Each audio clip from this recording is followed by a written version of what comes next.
আজ একটা কথা না বললেই নয়। আপনার জীবনে এত সমস্যা, এত কষ্ট, এতবার ব্যর্থতা কেন আসছে? হ্যাঁ, ঠিক এই প্রশ্নটাই। কেন আসছে? এই প্রশ্নটা কি একবারও আপনি নিজেকে করেছেন? নাকি শুধুই ভাগ্যকে দোষারোপ করছেন? নাকি শুধুই আকাশের দিকে তাকিয়ে বলছেন, সব আমার সাথেই কেন? কেন আমার সাথেই এরকম হয়?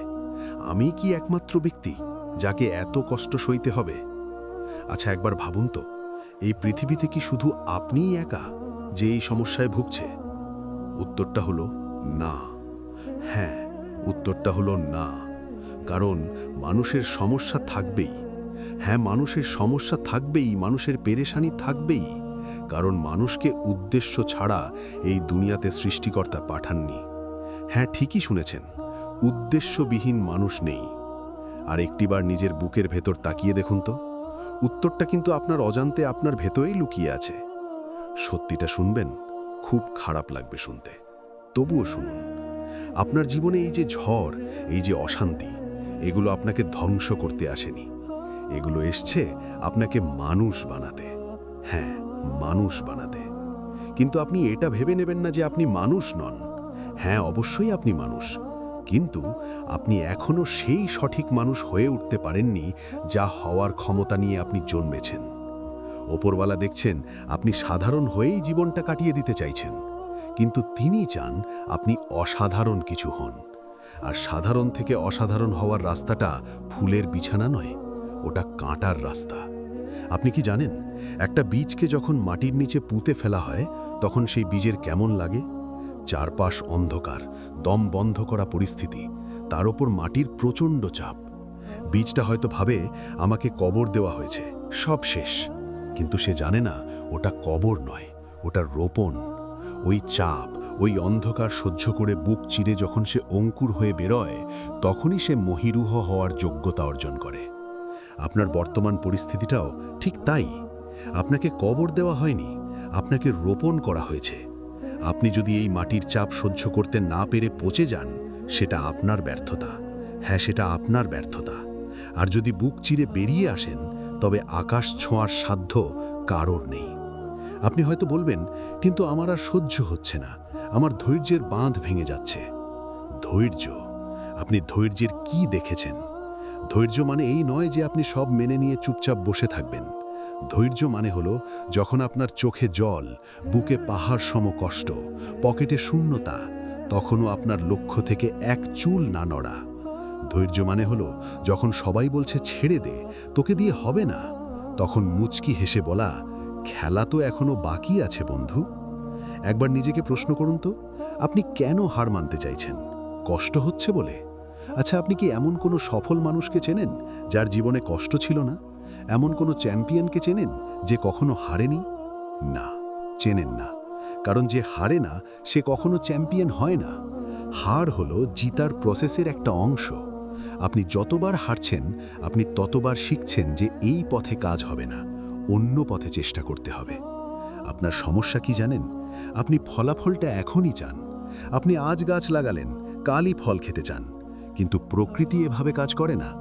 একটা বাঁশ গাছ বড় হতে 5 বছর সময় নেয়। প্রথম 4 বছর মাটির নিচে কিচ্ছু দেখা যায় না।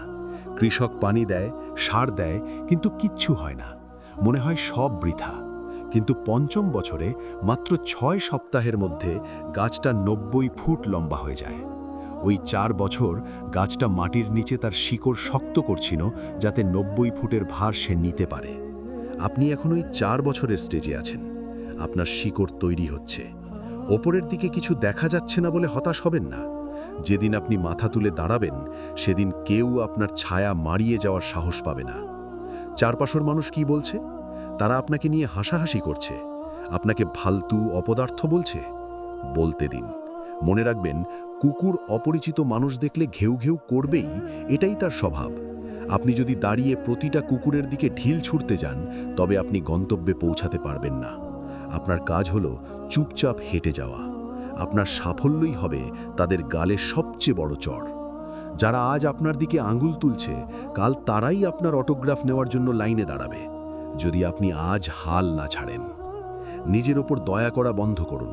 আমার কেউ নেই, আমার টাকা নেই, আমার কপাল খারাপ, এই ভিকটিম মেন্টালিটি বা নিজেকে ছোট ভাবার মানসিকতা আজই ঝেড়ে ফেলুন। এই দুনিয়াতে আপনি একা নন, আপনার সাথে আপনার স্রষ্টা আছেন।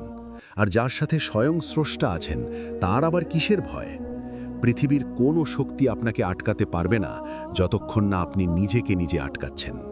আয়নার সামনে দাঁড়িয়ে যে মানুষটাকে দেখতে পান, ওই মানুষটাই আপনার একমাত্র শত্রু, আবার ওই মানুষটাই আপনার একমাত্র বন্ধু।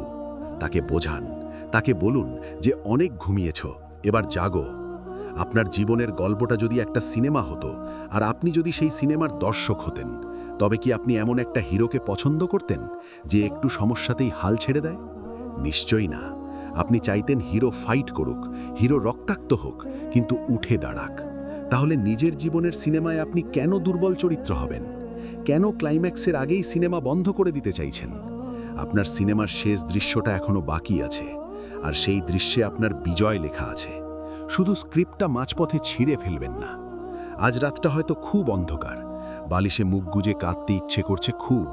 কাঁদুন, কান্না কোনো পাপ নয়, কিন্তু কান্নার পর চোখের জলটা যখন মুছবেন, তখন যেন সেই চোখে আগুন থাকে। সেই আগুন যা আপনার আলসেমি, আপনার ভয়, আপনার হতাশা সব পুড়িয়ে ছাই করে দেবে। মনে রাখবেন, জীবন আপনাকে ততক্ষণ হারাবে না যতক্ষণ না আপনি নিজে বলছেন আমি হার মেনে নিলাম। আপনি পড়ে গেছেন, উঠুন। আবার পড়েছেন, আবার উঠুন। যতবার জীবন আপনাকে আছাড় মারবে, ততবার বাউন্স ব্যাক করুন। স্প্রিংকে যত জোরে চাপ দেওয়া হয়, সে তত জোরে লাফিয়ে ওঠে। আপনাকেও স্প্রিং হতে হবে। আর একটা কথা, সময়। সময়ের চেয়ে বড় ওষুধ আর কিচ্ছু নেই। আজ যা অসম্ভব মনে হচ্ছে, 1 বছর পর সেটা আপনার কাছে ডাল ভাত মনে হবে। শুধু টিকে থাকতে হবে। ক্রিজে টিকে থাকলে রান আসবেই, ঝড় থামবেই, মেঘ কেটে সূর্য উঠবেই। এটা প্রকৃতির নিয়ম। আপনার জীবনেও সুদিন আসবে, শুধু নিজের ওপর বিশ্বাস হারাবেন না। তাই আজ এই মুহূর্তে নিজের বুকের ওপর হাত রেখে একটা প্রতিজ্ঞা করুন। বলুন, আমি আমার স্বপ্নকে মরতে দেব না, আমি আমার লড়াকু সত্তাকে হারিয়ে যেতে দেব না। আমার শেষ নিঃশ্বাস পর্যন্ত আমি চেষ্টা করে যাব, কারণ আমি জানি আমি জন্মেছি ইতিহাস গড়ার জন্য, হারিয়ে যাওয়ার জন্য নয়। আপনার ধমনীতে যে রক্ত বইছে, তা কোনো কাপুরুষের রক্ত নয়। আপনি লড়াকু, আপনি যোদ্ধা। উঠে দাঁড়ান, যুদ্ধ ঘোষণা করুন আপনার পরিস্থিতির বিরুদ্ধে। দেখিয়ে দিন এই পৃথিবীকে আপনি কে। দেখিয়ে দিন যে আপনাকে ভেঙে ফেলা এত সহজ নয়। গেম এখনো শেষ হয়নি, কারণ আপনি এখনো জেতেননি। আর আপনি না জেতা পর্যন্ত এই গেম শেষ হতে পারে না।